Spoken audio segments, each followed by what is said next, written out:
चाहिँ अब बुढी चाहिँ बुढी पारा छ ए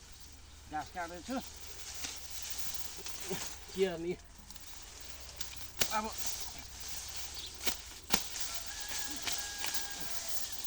घरमा एक सुरुवा मान्छे ल घाँस काट्दैछु म त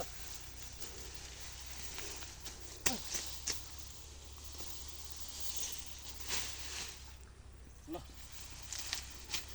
अब पारालाई काट्नै पर्यो दिनै पर्यो घाँस चाहिँ एकछिन छुट्टी आउँदाखेरि चाहिँ काट्नु पर्यो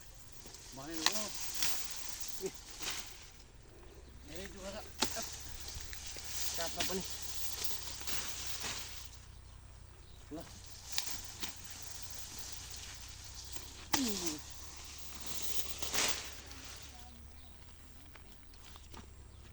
ल घाँस काट्न पर्यो ल काटिरहेको छु